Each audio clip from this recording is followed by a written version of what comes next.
እኔ በክራንች ነው የመጣሁት። በኮቪድ ሰዓት መኪና ገይቶኝ የመጣሁት ወደ ግንቦት አካባቢ ነው። ከዛ በርከክ ብዬ ስጸልይ ተካክሎ የተመታሁበትን መኪና በእጁ መታኝ ማለት ነው። ዞር ብዬ ሳይ ሰው የለም። ምንድነው ማን የመታኝ ብዬ ሄድኩኝ። አነሳልኝ ማለት ነው። ቀጥሎ ጉልበትሽ ምንሽ ከዚህ የሚመነጨው የሆነ ነገር አለ፣ እሱ ስላነሰሽ ነው ተብሎ መድኃኒት የማይቋረጥ መድኃኒት ይወጣል። እዚህ ሲተነቢ ሲደረግ በቴሌቪዥንም እመላለሳለሁ፣ በቴሌቪዥንም ቤት ያያለሁ። ለመቼ ነው የምውጠው? እኔ ላንተ ሰጠሁ፣ ገላግለኝ፣ አልፈልግም፣ አልገዛም፣ አልውጥም ብዬ ሐኪም ጋርም ሳልቀር 4 ወር ሆነኝ። መድኃኒቱን አቆም።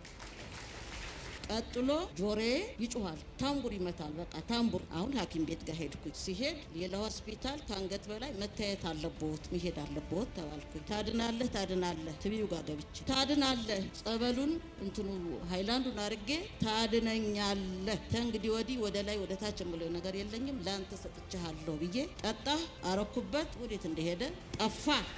ጌታን አመስግኑልኝ። እግዚአብሔር የተመሰገነ ይሁን። እኔ ያልደረስኩበት ደብር የለኝም፣ ያልደረስኩበት ገዳም የለኝም። ሄጃለሁ፣ ግን ልጄ መጥቶ ግንቦት የተቀበልኩት ጌታ በግንቦት ውስጥ አሁን ጥጃ ሆኛለሁ። እንደ ጥጃ ነው የምሮጠው። እውነቴን ነው። ስለ እውነት